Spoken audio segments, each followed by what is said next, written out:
بسم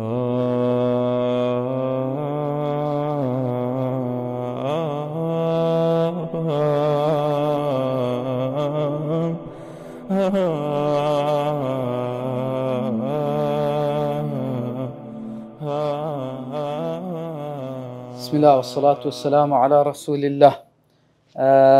قيشتنا سنن الوضوء. من سنن الوضوء أويك لسنتكاني دزنوج عندك لسنتكاني دزنوج باز دكاتن بلا السواك، وذلك قبل البدء بالوضوء أو قبل المضمضة، وهذا هو الموضع الثاني الذي يسن فيه السواك، وتقدم الموضع الأول فيسن لمن أراد الوضوء أن يستاك، لحديث أبي هريرة رضي الله عنه أن رسول الله صلى الله عليه وسلم قال: لولا أن أشق على أمتي لأمرتهم بالسواك مع كل وضوء. ولحديث عائشة رضي الله عنها قالت: كنا نعد له سواكه وطهوره فيبعثه الله ما شاء أن يبعثه من الليل فيتسوك ويتوضأ ويصلي. بله دفرمي يكم بابت يكم سنة كاني دزنوج كلوت باز بكم سواك دل پیشتریش او دوم جه کل بود باز کم سواک سنت تیدا پیشتر باسم کردیها که جه یکم اوش جه دوم لود باز کم او جه سواک تکاتک بیکین قبل بدء بالوضوء پیش اوی دز بدزنوی جه بکی اوی یک وقبل المضمضة پیش اوی مضمضة بکی او لدود ور بکی لو دو شوینی یعنی او تی پیش اوی دز بدزنوی جه بکی سواک کد بکا او جه دزنوی جه بشو یا ئەوە تێ پێش ئەوەی ئاو لە دەود وەربکەی سواوکەکەی بکە ئەوجا ئاو لە دەود وەربکە لە کاتی دەستنوێژ لەو دوو شوێنە ئەوجا با بڵێن حەدیثەکەی ئەبوو هورەیرەش دەلیلە لەسەرەوەی کە ئەوە سواکردن سونەتە لە کاتی دەستنوێژە چونکە پێغەمبەری خوا عەلەیهی السەڵات وەسەلام فەرمووی: لەولا ئەن ئەشق عەلا ئومەتی لەئەمەرتهم بالسواک. ئەگەر قورس نەبایە لەسەر ئومەتەکەم فەرمانم پێدەکردن کە سواک بکەن لەگەڵ هەموو نوێژەک،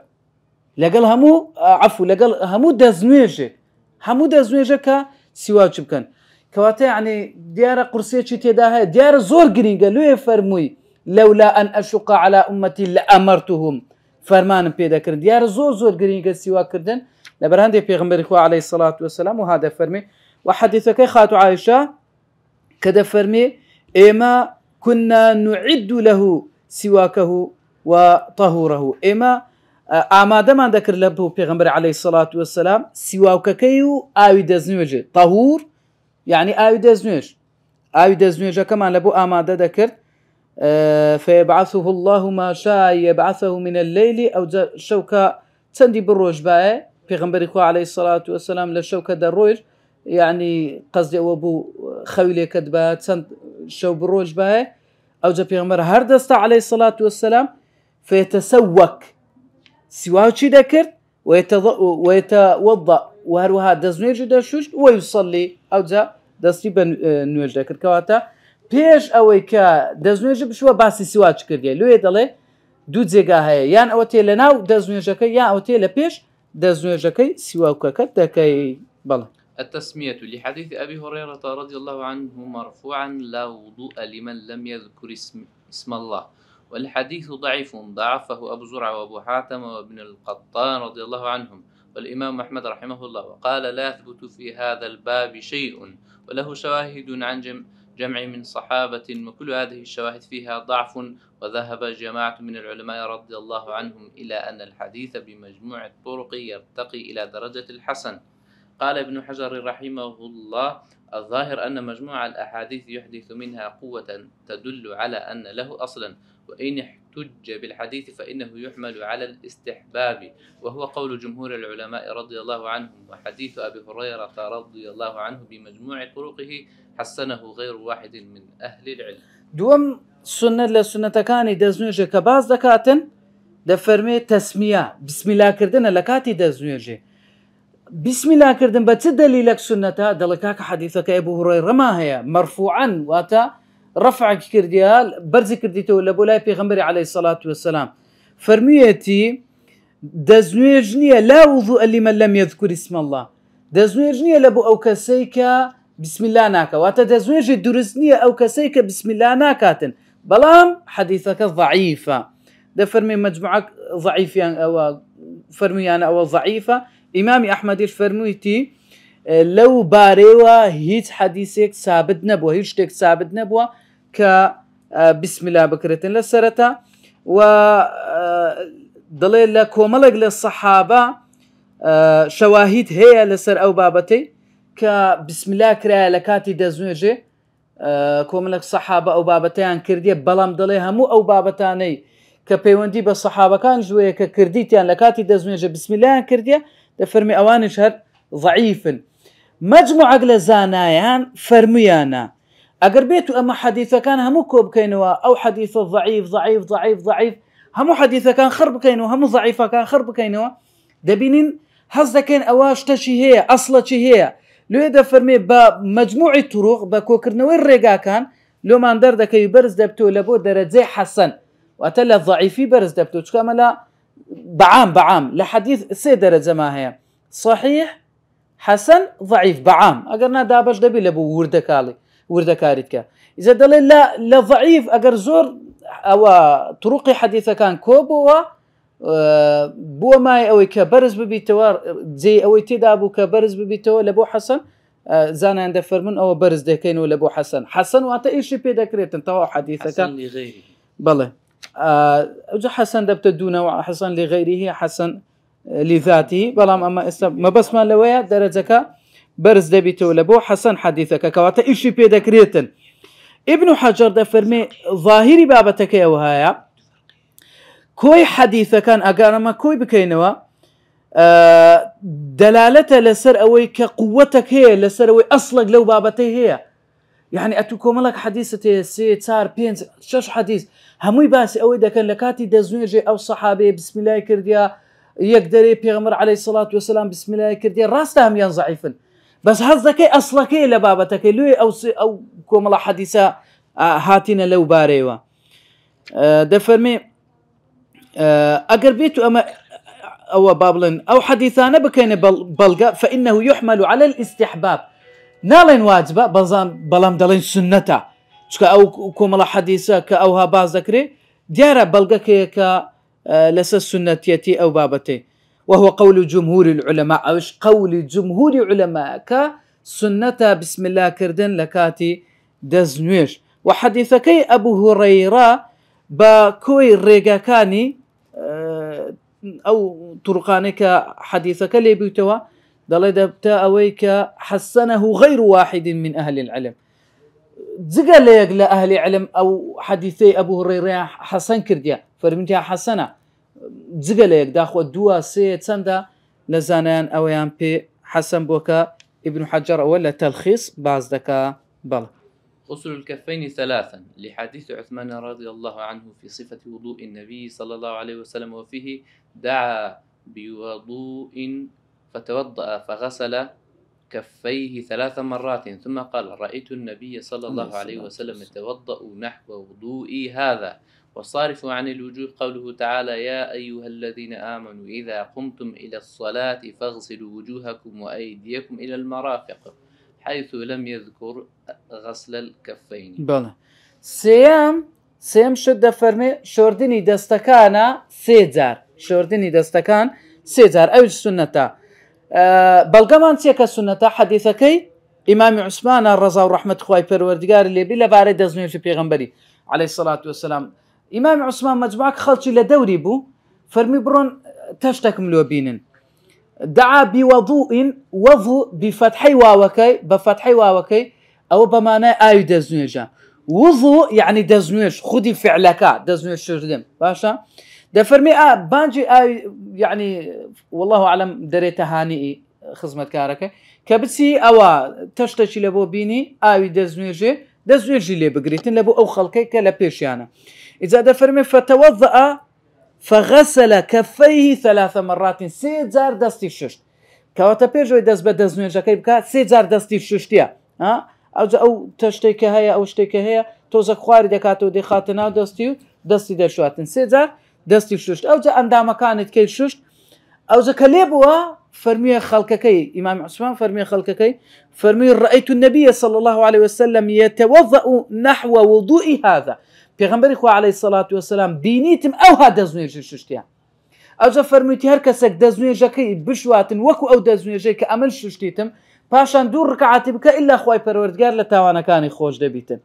کەواتە ئەوە ئیمام عوسمان هاتیە فێری ئەو دەستنوێژەی کردینە کە پێغەمبەری خوا عەلەیهی سەڵات وەسەلام شۆردیتی. باشە مادەم پێغەمبەر کردبی عەلەیهی سەڵات وەسەلام بەڵگە هەیە حەدیسەکە صحیحە کەواتە واجبە. دەڵێ نەخێر واجب نییە بەڵگە چێکە واجب نییە ئەدی وا پێغەمبەر نەیکردی عەلەیهی سەڵات وەسەلام دەرێن کاکە ئەوەی کە لە ئاەتەکەی هاتیە خوای گەورە دەفەرمێ يا أيها الذين آمنوا إذا قمتم إلى الصلاة فاغسلوا وجوهكم وأيديكم إلى المرافق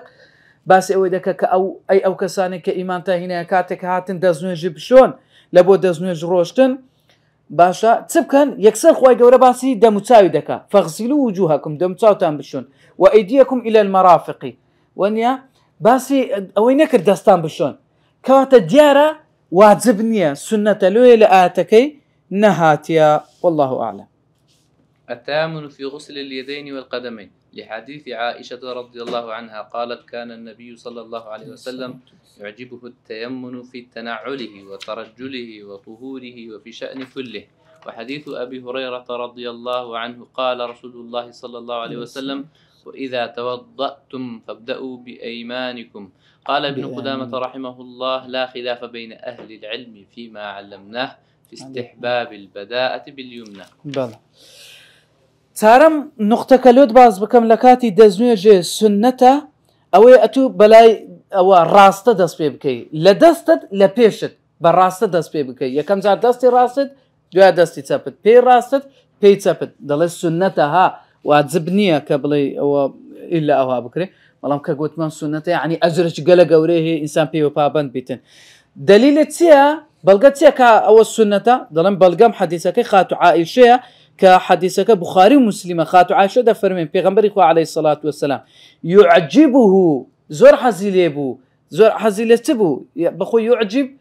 عجبه يعني سرسام وني يعجبه التيمن يعني لربما انا حزليبون زور بيخوش بو لا الراسته تيمن لا الراسته بكاربينتن في تنعله وترجله وطهوره لا بيكردني بيلاوكاني وبرزداهناني ترجله برزداهناني وطهوره يعني طهوره لدزنيجي وثمان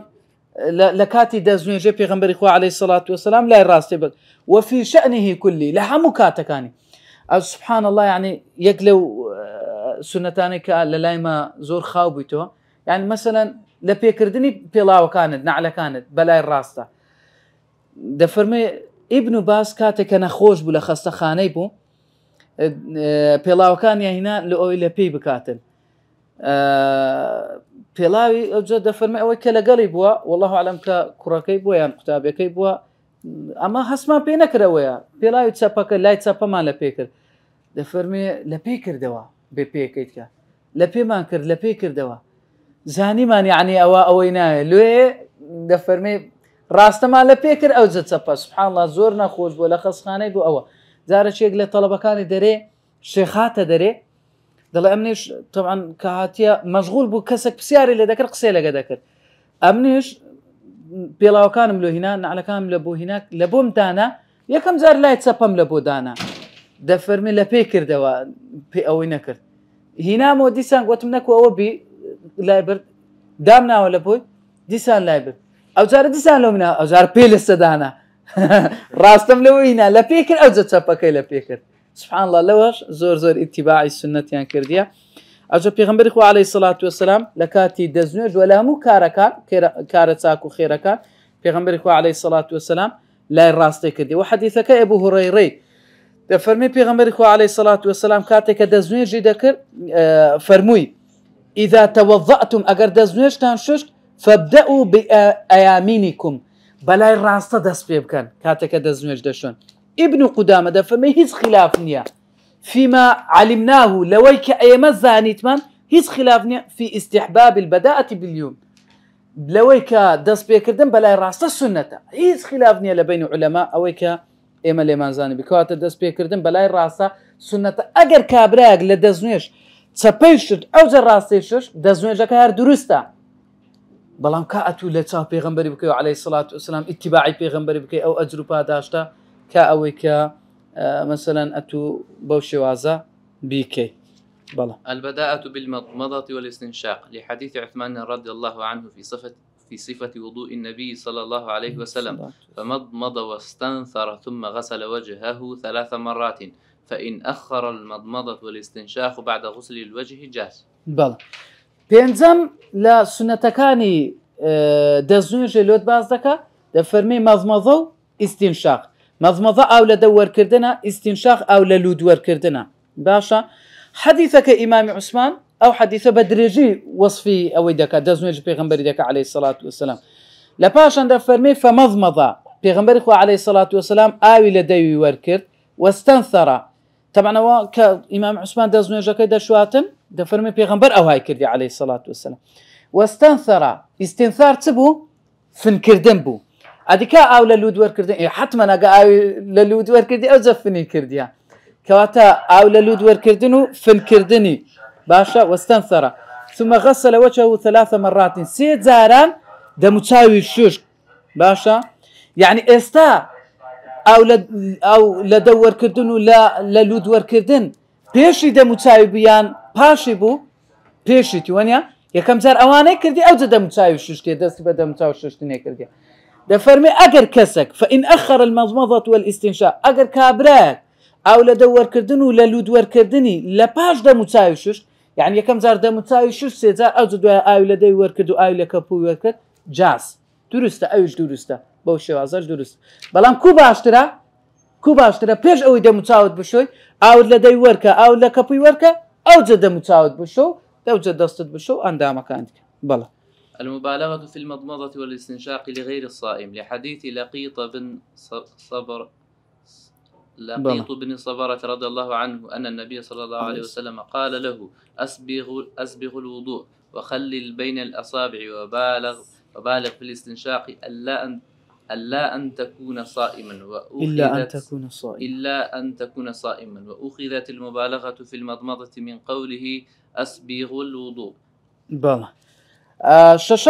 ششم نقطتي مبالغة كردن تيدا إسا بينزم قوتي أو لدور كردن ولا كبور كردن ششم خال دارين مبالغة كردن سنتا يعني أو لدور كردن ولا كبور كردن كابرا ديكا بس أجر مبالغة بكاتن أو السنة تشكي كواتا دبتدو لو حالتي دتواني دو سنة بجيب جاني بس لغير صائم لبو كابراي بروجينيا. حديث كذا الله بيغمبري عليه الصلاة والسلام فرمي دزوين جاتشي جوان بشون أسبغ الوضوء دزوين جاتشي جوان بشون وخلل بين الأصابع أو بنزا كانت بنزي باخناي إي بيكانتو إي دستت وبالغ في الاستنشاق إلا أن تكون صائمة. مبالغة بك أو للودور كردن إلا أجر بروجي بقيدناك كبروجي ويمكا باشا. لو حديثي ورد جيريتن كبيغمبري عليه الصلاة والسلام فرمي أسبغ الوضوء مضمضج دقرتوا كوات لمضمضو لا استنشاقي مبالغة يدا ذكريتن أو سنتا أو كوا أو مبالغة كردنا كوا إن شاء الله شيخ ابن عثيمين لو ما شرح دكاك أو مبالغة سونا. قال شيخنا رحمه الله تعالى في الممتع المبالغة في المضمضة أن تحرك الماء بقوة وتجعله يصل كل الفم والمبالغة في الاستنشاق أن يجذبه بنفس قوي والمبالغة مكروهة للصائم لأنها قد تؤدي إلى الابتلاع الماء ونزوله من الأنف إلى المعدة. بلى شيخ ابن عثيمين لشرح ممتع لمن در باس مبالغة دكا دلي مبالغة لمضمضتي أو لدور كردن أويك أن تحرك الماء بقوة أو كي بقوة لنا ودود بيني وببي بقوة بيني حتى ودكاتن أو بقرشتا هموك لنا كاني ناو دود حمود زي كاني ناو دود بقريتو هندبا قوة ديني ودي بي لنا ودود أو مبالغة لا مضمضة أدي مبالغة لاستنشاقتيا لا أو للدور كردن فرمي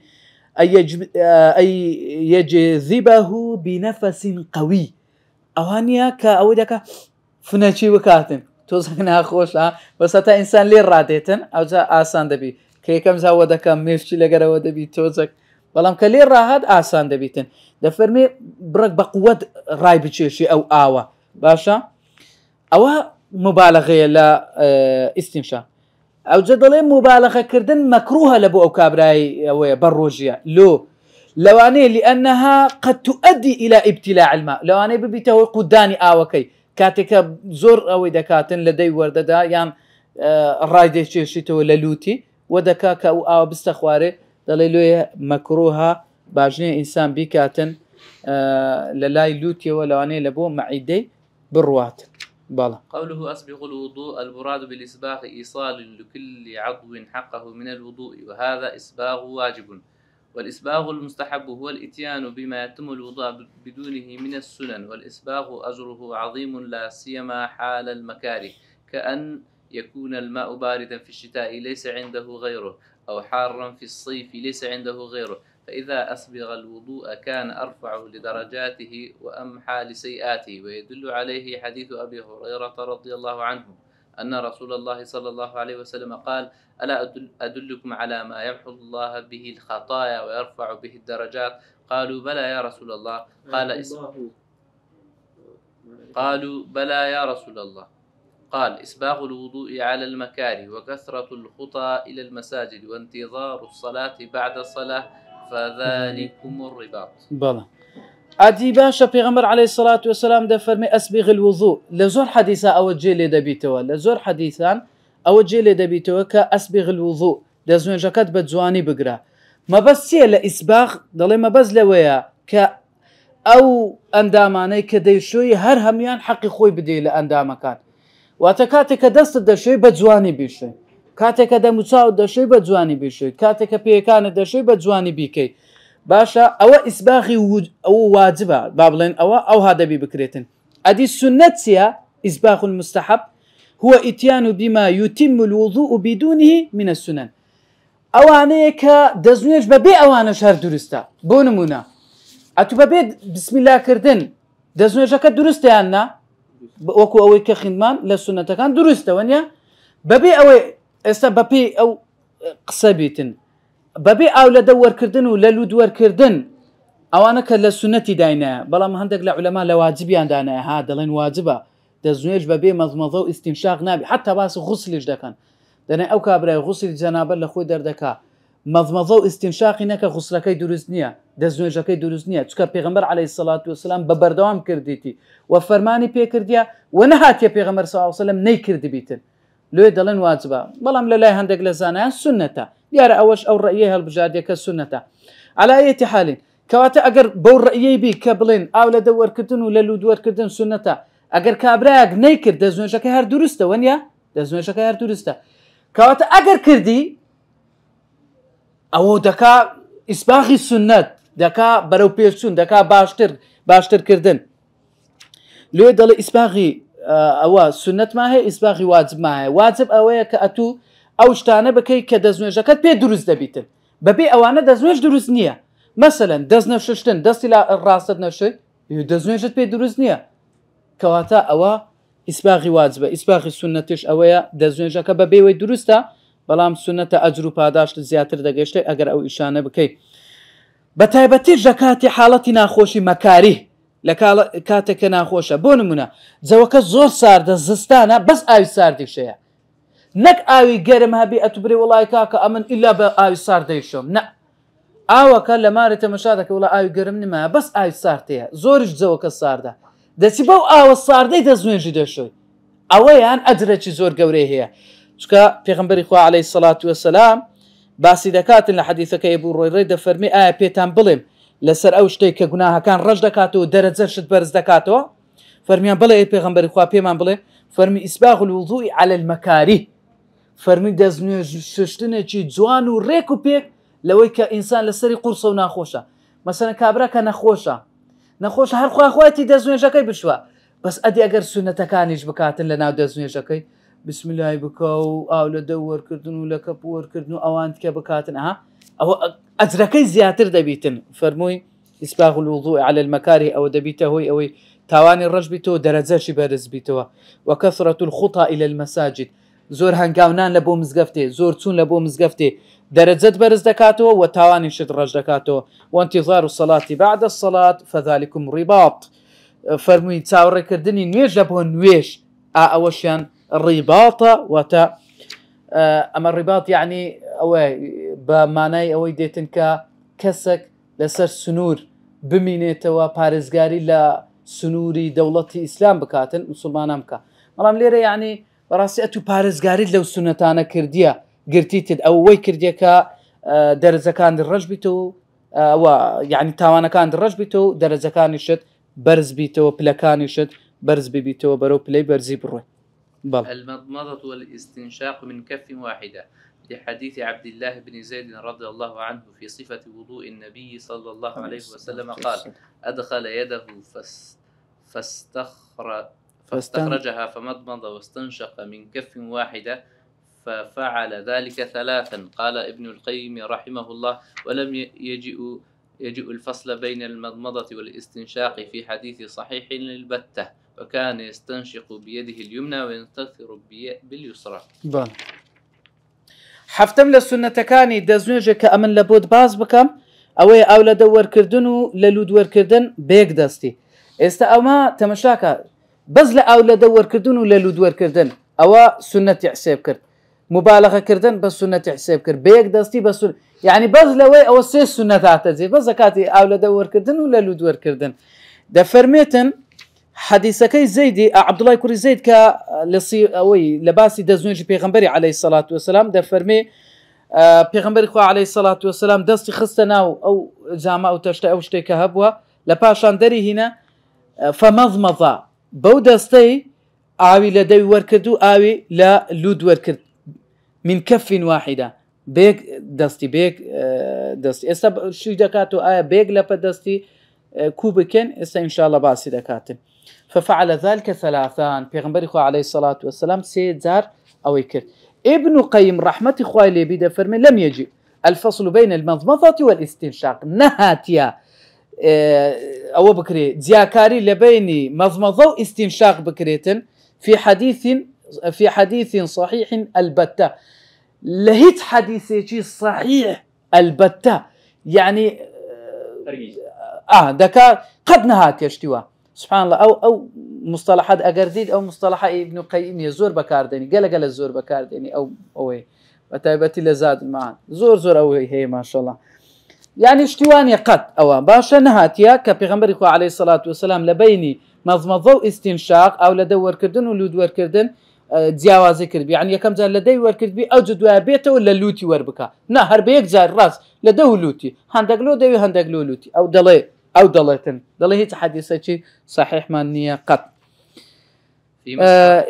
كان يستنشق بيمينه اليمنى ويستنثر باليسرى أو زتسي ذكر بدستي الراستي أو للوتي وردك دخست لوتي بدستي تبي فني ذكر بل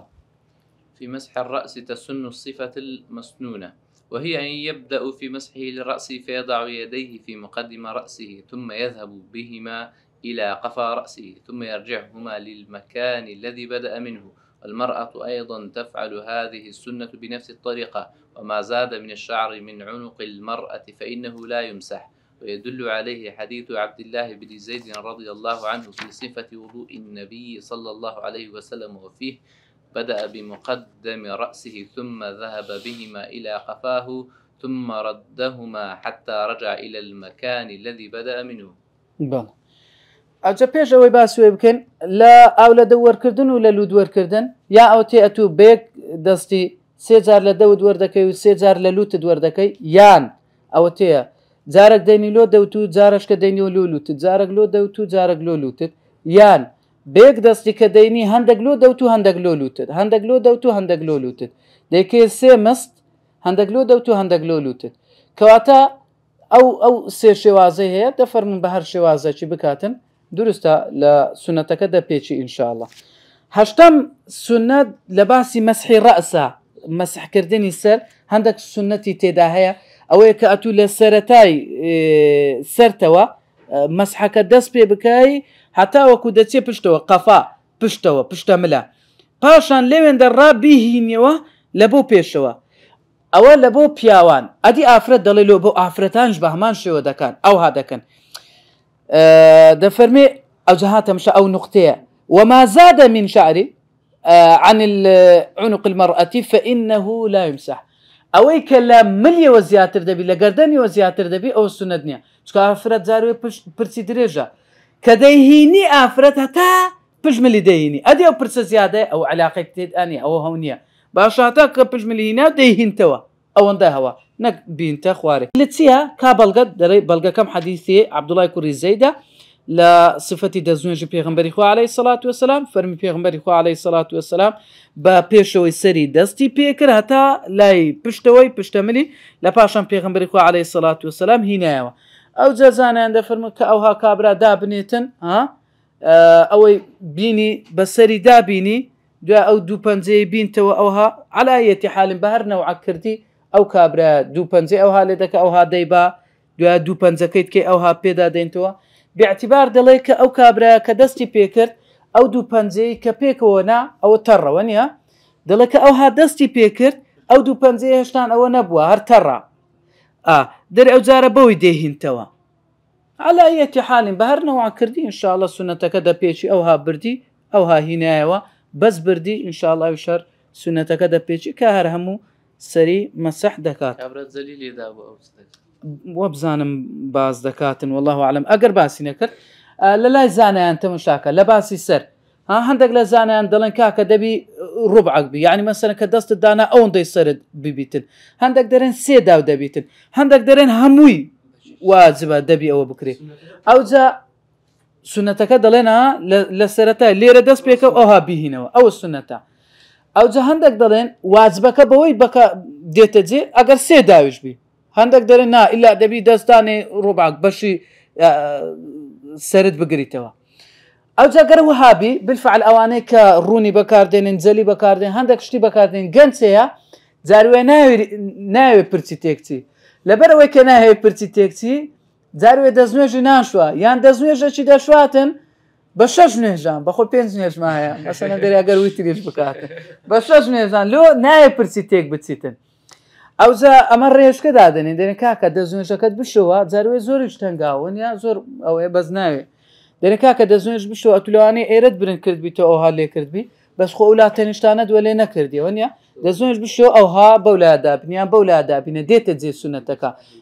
یعنی ئەو فەرزیەتەکە دێتە جێ یان بە پشتەملت دابینە جاروێ پشتەملی ئەوە نەکردی ینی ئەو برند نەکردی تۆ بەس پێشەکەی ئەوها لێ کردیە پشتەکەی لێ نەکردی بە پشتەکە دابینە کەواتە لەسەر ئەو قەولەی درستە بە هەر لایەکی سەرت دابینی میم سەرت بی درستە بە هەر لایەکی دابینی والله ئەعلم جەلیەکەش ئەگەر ڕێگر نەبی لە ئاو ئەگەر ڕێگر نەبی لە ئاو یا ئەو ڕوونە ڕێگر نەبی لە ئاو کە بە پرچی بکەوی کێشەی نییە کە پێدابینیتن تاو کە مادەم پێکەتەوە بەڵام ئەگەر ڕێگر بی لە ئاو ئەو کاتی وەنیا دروست نابیتن ناچار دێنن کاکە بەلا تەنیشتەکانت بەوانە جێ کە پێی نەکەت بی لەوێندەر پێدابینی ئینشاءڵڵا دەستنوێژەکە دروست یان واجبەکە دێتە جێ و سونەتەکە چکە گوتمان ئەوها دێتە جێ سونەتەکە نایەتە جێ بە پینە و پەڕۆی نایەتە جێ سونەتەکە. التثليث في غسل الأعضاء الغسلة الأولى واجبة وأما الثانية والثالثة فهي سنة ولا يزاد على 3 ويدل عليه ما ثبت عند البخاري رحمه الله من حديث ابن عباس رضي الله عنهما أن النبي صلى الله عليه وسلم توضأ مرة وثبت عند البخاري رحمه الله أيضا من حديث عبد الله بن زيد رضي الله عنه أن النبي صلى الله عليه وسلم توضأ مرتين وثبت في الصحيحين من حديث عثمان رضي الله عنه أن النبي صلى الله عليه وسلم توضأ 3 ولذا فمن الأفضل التنويع أحيانا فأحيانا يتوضأ مرة وأحيانا مرتين وأحيانا 3 وأحيانا يخالف في العدد فيغسل مثلا الوجه 3 واليدين 2 والقدمين مرة كما في الصحيحين من حديث عبد الله بن زيد رضي الله عنه في رواية أخرى ولكن الأغلب أن يأتي بالكمال 3 فهو هدي النبي صلى الله عليه وسلم. أو نقطة زور جرينجا برا أو نقطة زور جرينجا دفرمي أو سيسي لا أندام كاني دزنوجي زور خلقي لو نقطة بآجايا شوردني أندام كان يكجار واجبة يكجار أما ككرت 2 جار و 3 جار أو السنة بلان فرق دفرمي ولا يزاد على 3 ناكري بكاتة 4 جار و 5 جار و 6 جار ل3 جار زياتر نيا نقطة كليرة ضلية لبخاري وارد بو ثابت بو لحديثك ابن عباس رحمة إخوان ليبيتن دفرمي أن النبي صلى الله عليه وسلم توضأ مرة پیغمبر خو عليه الصلاة والسلام زار وابو زار ششتيتي يك زار دمچاو يك زار دستي يك زار دستكيت يك زار زاري وهب وعين لحديث أوي كلا صحيح بخاري ثابت بوا عبد الله كوري زيد أو زار مرتين دو زار دمچاوي دو زار دستي دو زار دستكيت دو زار وهروها عينا لا بخاري ومسلمي وارد بوا لحديثك إمام عثماني دفرمي توضأ ثلاثا سيزار كوات أتو باشتر ومتنوع بي زار كان يك زار بيشي همو اندامك يك زار دمساود يك زار دستك يك زار دستكيت يك زار بي كانت زارش كا دو زار بيكا او زارا دو زار دمساود بشو دو زار دست بشو دو زار دستكيت كا اندامك كانت زارت كا بيكا سيزار بيشو او قولا بهندور ناجيري بري والله كاكا سيزار سنة لخوار او مكروها إلو مكروها كاكا حديث ما هي سكول زانا هندق ويان قوتيا ها زانا ويان قوتيا بتايبتي للشافعية كان رحمة إخوان ليبي دل مكروه إي باشا لو مكروها كاكا ما هو حديث ما هي صحيحة بيغمبر ويكردي عليه الصلاة والسلام دلين أخ أول بو جوازة إيه ما دام بيغمبر ويكردي عليه الصلاة والسلام كو دلي مكروها كاكا والله أعلم كواتا أوانا ديكين أو زار مخالفة عددي بكا كو زارك ده متساود بشو دو زار دستت بشو سي زار بيت بشو يعني اللي يقدر زوجه لعدد كان قال له ضل حديث ما هاتي أوجه بخاري ومسلمة كعبد الله كوري زيد بالروايات او هالروايات دكاتب للفظ او هالروايات دكاكا پیغمبر عليه الصلاة والسلام هيك بلان باشتر و كاملتر و سيزار بشو پیغمبر عليه الصلاة والسلام زور بيت زار كان سيزار او حديثان كهاتية لباري دزنو جوغا خري بكينوا سطاهشتاي باز لوي دا كان سيزار ششتيتي كواتلو سيزار بكري والله اعلم باشترها بلام اگر او هاج بكري وكو اتباع السنة وچ قوت ما اگر سنة بود زارچش بكي هر باشا زارچش بك زارك وكو سنة پیغمبر صلى الله عليه وسلم كرديتي يك زار بك دو زار بك سي زار بك تنوع تدابك او جو سيزارش بك الدعاء الوارد بعد الوضوء عن عمر رضي الله عنه قال رسول الله صلى الله عليه وسلم ما منكم من أحد يتوضأ فيبلغ أو فيسبغ الوضوء ثم يقول أشهد أن لا إله إلا الله وأن محمدا عبده ورسوله إلا فتحت له أبواب الجنة 8 يدخل من أيها شاء أو ما جاء في حديث أبي سعيد رضي الله عنه مرفوعا من توضأ ففرغ من وضوئه فقال سبحانك اللهم وبحمدك أشهد أن لا إله إلا أنت أستغفرك وأتوب إليك طبع الله عليها بطابع ثم رفعت تحت العرش فلم تكسر إلى يوم القيامة. دفرمي ديم لسنة كان دزنوجي لباش دزنوجي دعاي بكي أو دعاني لنا دزنوجي هاتيا أو تقريبا أصلا شنية لو إمام النوويش كاتك منهاج كردكاتوا ونيات سدلي دفرمي أو دعاني كلا دزنوجي هاتيا أمن ليرا نمهي نايتوا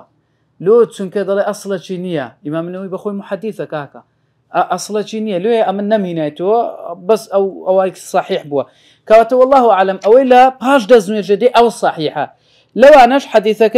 إمام عمر لبيغمبر خواه عليه الصلاة والسلام فرمي أقريك أقلنقو دزنوجي شوش دزنوجي شي جوان كاتك الليبو ولا دزنوجي كي بلا أشهد أن لا إله إلا الله وأن محمدا عبده ورسوله إلا هرهج در كي بهشتي لو دبتوا لكاميان حسبك بتسيت الجورة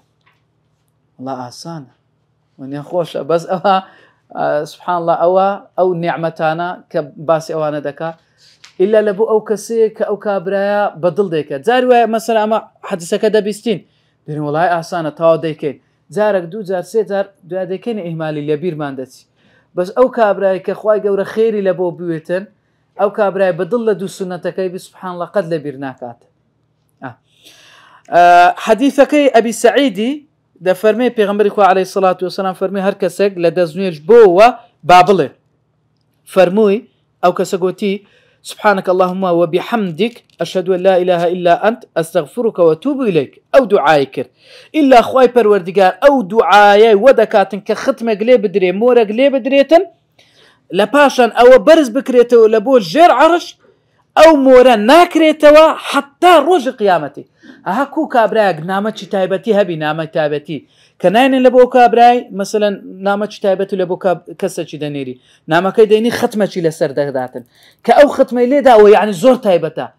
زور تايبتا أجو والله أعلم والله أعلم يعني أو ذكريك كر هندا قورية هندا تايبة الذكريك ختمة قليدة دري مورا قليدة دري تنبرز ذكريتو لبو جير عرش حتى روج قيامتي أو ناكريتوا بلا. صحح إسناده ابن حجر رحمه الله وبين أنه إن لم يصح مرفوعا فهو موقوف ولن يضره ذلك لأن له حكم الرفع لأنه مما لا مجال فيه للرأي وليستحضر المسلم حينما يقدم على الوضوء بأنه أقدم على عبادة فيها 3 فضائل عظيمة فهي سبب في محبة الله تعالى له وسبب في مغفرة الذنوب وسبب في أن يكسى يوم القيامة حللا في مواضع وضوئه فعندها يستشعر ما أقبل عليه لاستشعاره ما تورثه هذه العبادة من فضائل فقد قال تعالى إن الله يحب التوابين ويحب المتطهرين. وعن أبي هريرة رضي الله عنه أن رسول الله صلى الله عليه وسلم قال إذا توضأ العبد المسلم أو المؤمن فغسل وجهه خرج من وجهه كل خطيئة نظر إليها بعينيه مع الماء أو مع آخر قطر الماء فإذا غسل يديه خرج من يديه كل خطيئة كان بطشتها يداه مع الماء أو مع آخر قطر الماء فإذا غسل رجليه خرجت كل خطيئة مشتها رجلاه مع الماء أو مع آخر قطر الماء حتى يخرج نقيا من الذنوب. وعنه قال سمعت خليلي صلى الله عليه وسلم يقول تبلغ حلية من المؤمن حيث يبلغ الوضوء. أو جاء أو حديثة أجرتي بخويلا حديثك لكتاب عمل اليوم والليلة هاتيا إنساء بلام ضل أجرتي حديثك أجر بيتان وابي صحيح نبي هرتند ابن حجر عسقلاني رحمة الله بيتن لا نتاج الأفكار ده فرمي صحيحة إسنادي أو حديثي بلام أجر صحيح نبي بمرفوعي خو بموقوفي صحيحة وأجر نرين في صلى الله عليه وسلم أو قصي كرديا خودلين أو قصة أبي سعيد أو قصي كرديا أو حديثي جيرايتو إيه باش أجر بلين أبو سعيد أو قصي كرديا أجر بلين أبو سعيد أو قصي كرديا إيه باش الصحابة سواني أو حالة الرددات سواني أو أجرها أجر لبيغمبري نبي استبي عليه الصلاة والسلام كاتدل هي الزرارينية حكم الرفعي ورد قرتو ديسان الصحابة لو قرنات واني غيبيات باز بكا اشتغ غيب بالصحابة باز بكا اشتوانية إلا حكم الرفعة أجوا يعني قاعدة لنا أوي ونيا لنا علماني محدث هرشتك حكم الرفعي هبو غيبيات بو غيبيات اشتكى غيبيات لقيامتي أو هذا بي أو ملائكة هذا أو ها غيبيات بو صحابك باسكت دلنكاك أو حكم الرفعي وردقري أجر موقوف يجبي شو الصحابة لو قرينات واني قصة بكاتم بناي بيغمري عليه الصلاة والسلام يعني لو قرر قصة بكا غيبيات ببري أوهاب رددا إلا لبيغمبري بيستي عليه الصلاة والسلام هيج مجال الرأي تدانية بري والله بالرأي خوم أو اشتا أوهانية أوهاية بالرأي خوم كده بغيبيات ونيا كاتا إنسان كاتك أوشتاني كر لكاتي دزنون جيت تمشادك السيف فضائل قوري زور بدز دينيتين لوانا خوشويستيني خواي پروردگار كاتك تشكا سنة كان بدزي دكا خوشويستيني خواي پروردگار لي خوشبوني خواي پروردگار لبو تاوانا كاني أو بندي وهروها دبيته هوي أويكا شويني دزنويجي برازيتوا جوان بيتن باشا أو كاتا إنسان هزا كاتن كروبرو خواي پروردگار ديتن وهروها كخواي پروردگار ده فرمي إن الله يحب التوابين ويحب المتطهرين خواي پروردگار أو كساني خوش ديو كخويان باك دكنوا لباكانن وأوانشي كالتوبة دكن أو جاء أبو هريرة لحديثك كدالي بيغمبري عليه الصلاة والسلام فرمي أقر بندي شي مسلمان إيمان دار دزنوجي شوش كاتك أو بدموتاوي دادكاتن هرچی گناهی بەدەم و چاوی کردیتی نەزەری پێ کردیە بە چاوەکانی إلا ديت خواري لقر آخر قطريك بدم تساوي دا ديت خواري أقر كدستي دشواتن هر قناها كبا دستي كردي بيتنو بيها وشتبي إلا لقر آخر قطري أو ديت خواري هرچي كبا بيكاني كرديتي إلا أو تاواناني كبا بي كرديتي لبوي روشتيا إلا أو تاوانانا لقر آخر قطري بي ديت خواري نامني كاتك دزنوجي دشواتن كواتا أو كابرا كدزنوجا كي تاودك دفرمي حتى يخرج نقيا من الذنوب أو كابرا ديت دري نقيا من الذنوب باك دبيتوا لتاوان وهروهار أبو هريرة دفرمي جملة خليلي خوم بخوشويستي خوم محمد عليه الصلاة والسلام فرموي جواني دزنوجي إيماندار دقيشت أو شويني كدزنوجكا أو دزنوجي دقيشتي مثلا كدستي دشواتن دستي حتى إيرا ناشوا أجل أبو هريرة هاتيا سرتر شوشتيتي هندك هنايتيا سريتر فرميتي لبروي أو سبياتي كالروج بيغمر عليه الصلاة والسلام نفرم للروج قيامته أمن أنقود ناس مو صحابه فرمي أكو دمان ناسيو فرموي با شوينواري دزنوشتان ونيا كاتا أو زي دزنوش دا شوي همو سبيدة بي غرا محجلين من آثار الوضوء سبيدة بي دستو دمتاو تاربال سبيدة بي فرمي أمن لقيامته أو هادتان ناس مو كدين دا أبو هريرة فرمي أنقود زياد بكن لو أويكا زياد بيتن سبيات كا دروشاوكا بلام هندق لزانان درين أو الرأي أبو هريرة رضا ورحمة إخوة لي بيتن هندق چیش درين دتواني أو سنة تجيب بكي كقيتك زياتر بكي لشويني خوي بلام مثلا إستاد دز ذكري بس دموتاو ناكري لو زياتر چو دبي ونيا على أي حال أما ناينسر أو حواري أو بابتي كليرة كرا بس مهم دلي كأتو كدزني جدا شوي أو دبيته هوي سبياتي باك بونوي أو أندامانا للروج قيامة الجواني ديت السر بشي دوم للرادة وستين سبحانك اللهم وبحمدك أشهد أن لا إله إلا أنت أستغفرك وأتوب إليك